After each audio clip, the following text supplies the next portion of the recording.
masyarakat Belitung Timur. Wih, lama boleh kita ngobrol ya. Aduh. Dapat jangan canggih membahas tentang Belitung Timur. Nah, lagi happening apa nih Belitung Timur? Gimana nih kabar teman-teman semuanya? Semoga selalu dalam lindungan Allah Subhanahu wa taala dan sehat dan banyak duit terus.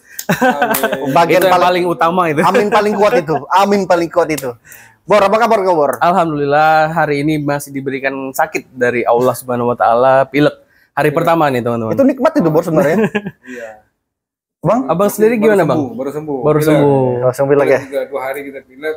Dan alhamdulillah ini sudah mulai membaik gitu. Walaupun suara masih transisi ya. Transisi ya. Woi, habis suara Bang Bulus habis demo kemarin MK.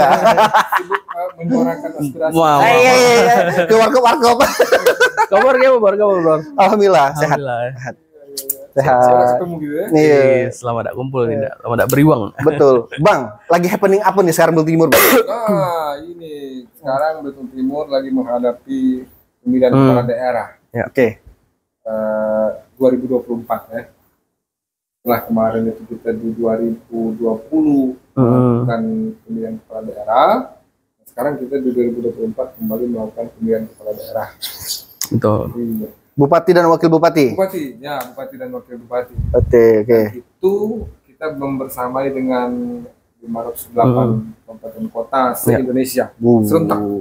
Belitung Timur ada berapa calon nih kita? Ada 2 kemarin pas pendaftaran tuh 27 sampai 29 Agustus ya, Bang ya. Dua pasangan calon ya. 2 pasangan calon.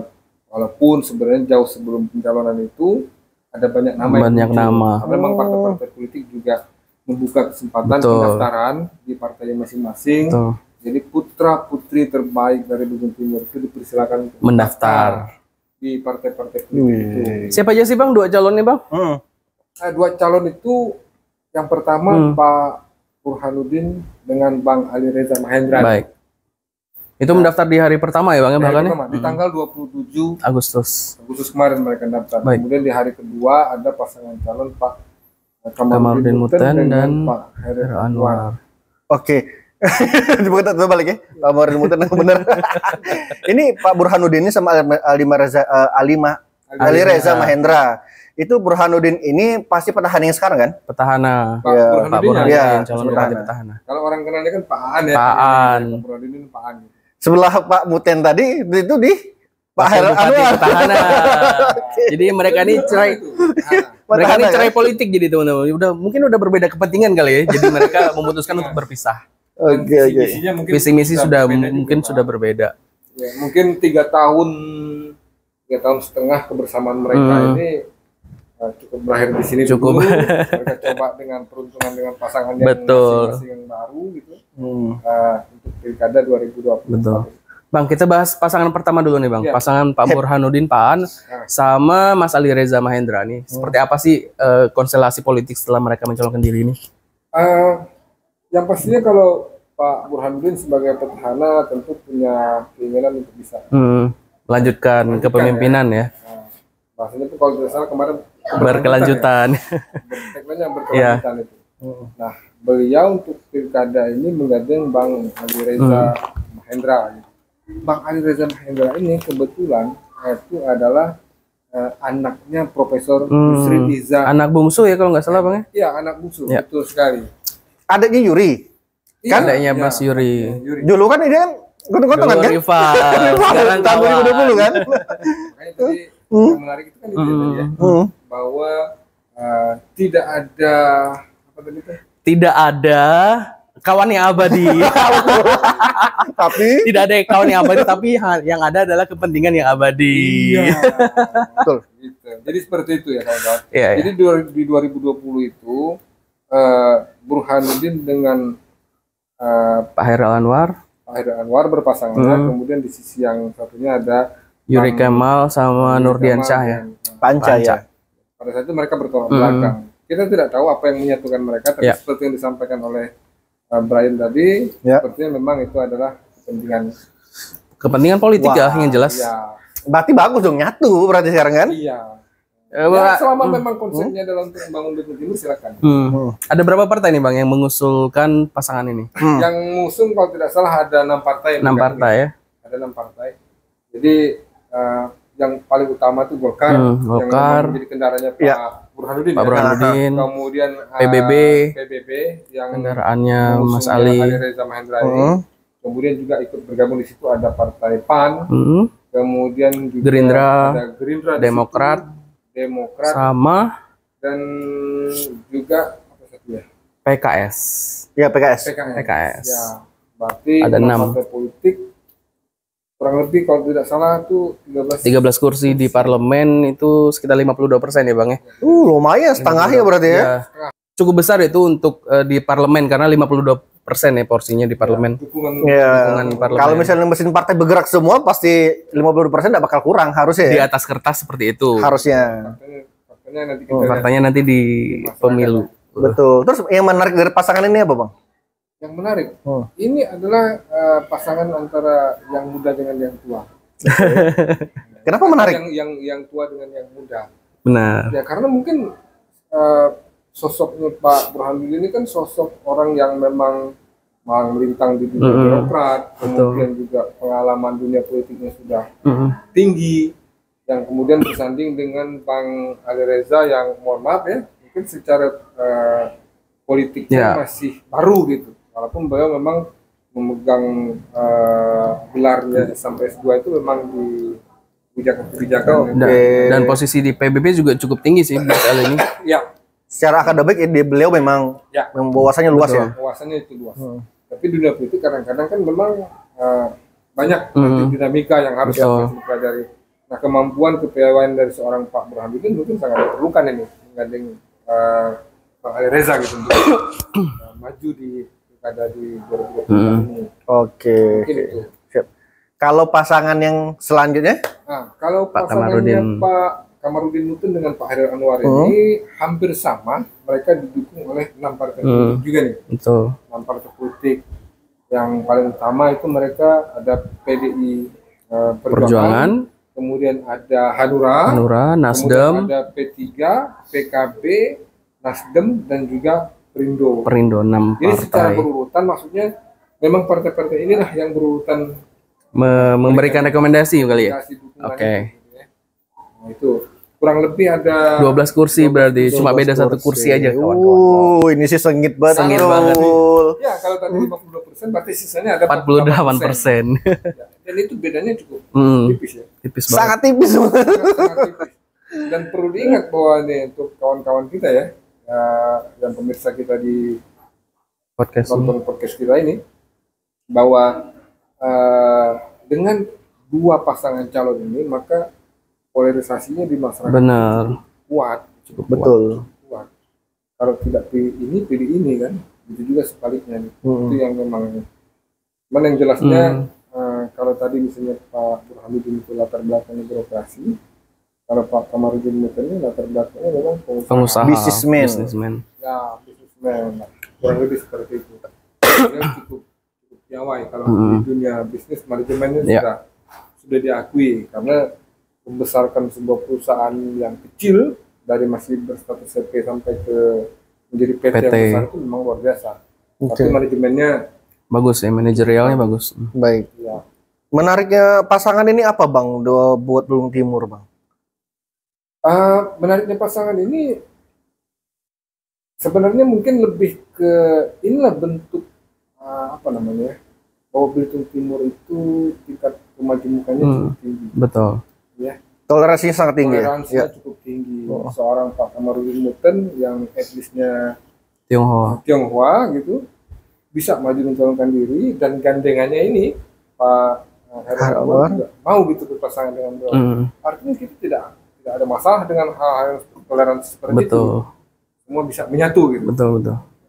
Lagi-lagi nih tadi seperti yang disampaikan oleh Brian, selama kepentingannya sama, maka mungkin bisa dipersatukan mereka. Bisa sejalan. Bang, menariknya Pilkada Beltim ini seperti apa sih, Bang? Mungkin bisa diulas dari mungkin sebelum 2 nama ini muncul kemarin di pendaftaran, kan ada 1 nama lagi ya teman-teman, yang muncul ke permukaan yang cukup kuat, dan bahkan sudah ada banner-banner, poster-poster di baliho di jalan-jalan ya teman-teman. Siapa, Bor? Bu Vivi Leti Indra. Nah, kenapa beliau akhirnya bisa, bukan nggak bisa sih, belum rezeki buat maju tuh kenapa? Mungkin ada bocoran? Ada bocoran memang untuk nama Bu Vivi ini sebenarnya sempat digadang-gadang bakal maju juga nih, sebagai calon apa namanya istilahnya, alternatif lagi. Iya, poros ketiga ya. Poros ketiga alternatif. Apa namanya untuk maju di pilkada Beltim. Bahkan saya dengar dari orang-orang dekat beliau itu beliau nyaris dalam tanda kutip yakin 100% benar bakal bisa maju. Makanya beliau sempat menyampaikan ke tim-tim dia di sini, Mika tenang-tenang saja, yakinlah bahwa ini bisa masuk gitu lanjut.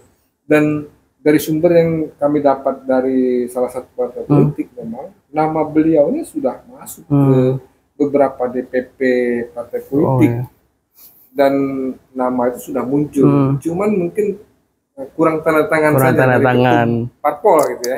Sehingga itu di injury time itu namanya berubah gitu, digantikan dan hilang. Tapi memang benar sih tadi kalau yang abang katakan kalian tenang-tenang ke timnya, Bu Vivi bilang bahwa kalian itu tenang-tenang ke tim suksesnya, karena sebulan sebelum pendaftaran saya sempat wawancara sama Bu Vivi lewat telepon.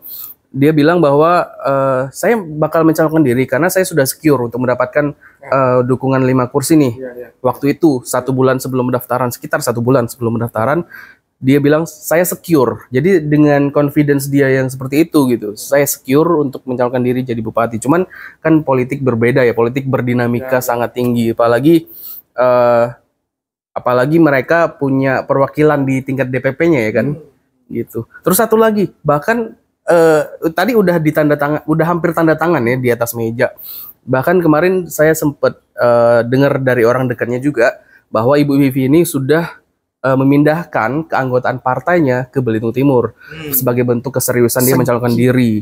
Cuman ya karena balik lagi ke kepentingan politik dan juga lobby-lobby politik di tingkat atas, sehingga menggagalkan rencana Bu Vivi itu yang diharapkan oleh mungkin ada calon-calon tertentu yang mengharapkan adanya poros ketiga untuk bisa menguntungkan beberapa pihak tersebut gitu. Benar. Akhirnya digagal ya? Iya. Betul. Sebenarnya sih enggak juga, kita enggak bisa berbicara politik gagal. Ini kan momentum politik itu kadang-kadang waktunya tuh mepet banget ya, sempit gitu ya. Nggak bisa seperti itu. Artinya semua penuh dengan perjuangan kan. Betul. Dan tentunya mereka sudah mempersiapkannya jauh-jauh hari. Samalah halnya dengan begitu. Dari 3 calon ini menariknya di tingkat nasional udah ada perpanjangan tangannya nih untuk memperebutkan kendaraan nih teman-teman. Ada di pasangan Pak Burhanuddin sama Mas Ali Reza ada Prof Yusril. Itu kurang berpengaruh apalagi kan, mantan ketua umum PBB, terus konco kentalnya Pak Jokowi. Dan kadang-kadang bakal jadi menteri nggak sih nanti? Pasti bakal dapat kursi gitu kan. Terus yang kedua ada Pak Kamarudin Mutia sama Pak Hairil Anwar, itu ada Pak Rudianto Chen ya. Pak Rudianto Chen sebagai wakil bendahara umum PDIP sekarang, itu kurang berpengaruh apalagi yang megang duit guys. Terus juga ada Pak Ahok nih yang punya ketokohan nasional di belakang nama Bu Vivi. Cuman ya lagi-lagi ya pertarungan di level atas itu nggak bisa bayangin sih gimana ketatnya gitu kan bentuk-bentukannya. Apalagi tadi yang sampai di atas meja itu udah tinggal tanda tangan doang malah gak jadi kan. Cuman memang ya, yang menariknya juga di pilkada 2020 ini adalah ada banyak hal-hal yang berubah. Gitu. Betul. Ya.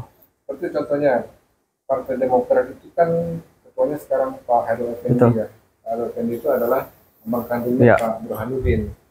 Di mana di tahun 2020 mereka berseberangan gontok-gontokan ya. Dan kali ini di 2024 ini mereka bersatu.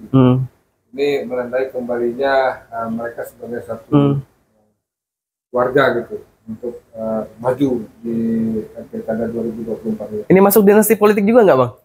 Bisa jadi tanpa kita sadar kan gitu. Betul, mungkin secara politik mereka memang dulu berseberangan secara politik, tapi keluarga tidak lah ya mungkin ya. Kalau dulu memang berseberangan, sempat berseberangan. Gitu. Tapi pada saat itu memang Pak Burhanuddin sepertinya menyikapi dengan bahwa ya walau bagaimanapun kita adik-beradik gitu ya, artinya hubungan itu tidak bisa putus tetap gitu. Nah, jadi sekarang mereka bersatu. Ini mungkin jadi modal juga buat seorang Burhanuddin untuk lebih pede muncul confidence nanti di pemilihan 2024. Kebalikannya Pak Hairil Anwar ini ada sedikit goncangan juga di.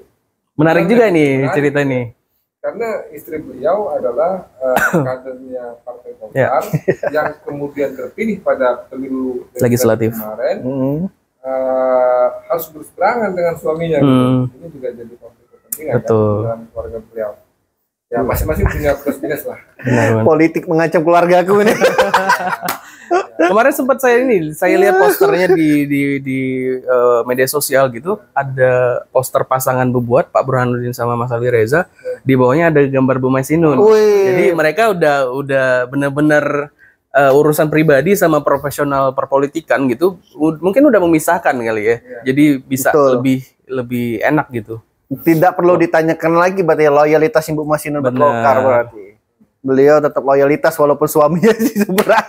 Yang jelas polarisasi yang terbentuk dari dua pasang ini pasti cukup kuat. Ya. Wah, pasti kuat. Karena biasanya itu kalau kita terlalu agak ke sebelah-sebelah gitu, maka kita akan dituding tidak netral, benar. Segala macam. Itu pasti akan terjadi. Beda kalau misalnya lebih dari dua pasang, itu ada pilihan-pilihan lain yang bisa dibuat. Tapi kalau dengan dua pasang ini, ya seperti itulah kondisinya. Tapi dari dua pasang ini juga menarik nih, bisa tercipta sejarah baru di perpolitikan Belitung Timur. Karena siapapun yang menang bakal menciptakan sejarah. Yang pertama, misalnya Pak Burhanuddin sama Mas Ali Reza menang. Mereka bakal menciptakan sejarah sebagai bupati petahana yang bisa memimpin 2 periode. Sebelumnya pernah ada ya? Tidak pernah ada sebelumnya di Belitung Timur. Terakhir Pak Basuri ya yang mencalonkan diri kemarin berpasangan sama Bang Fezi kalau nggak salah ya. Tapi gagal di periode kedua. Itu. Terus kalau misalnya Pak Kamarudin Muten yang menang sama Pak Hairil Anwar itu bakal sejarah juga nih teman-teman. Karena PDIP pertama kali bakal memimpin di eksekutif. Karena sepanjang sejarah Belitung Timur tidak pernah PDIP duduk di eksekutif Belitung Timur. Selalu legislatif jadi langganan. Jadi walaupun Pak Aan menang ataupun Pak Afa menang itu semuanya menciptakan sejarah sih di perpolitikan Belitung Timur. Itu yang paling penting ya. Itu. Ya benar-benar. Ya mudah-mudahan nanti ya siapapun yang terpilih itu lebih yang benar. baik buat masyarakat kita ya. Amin.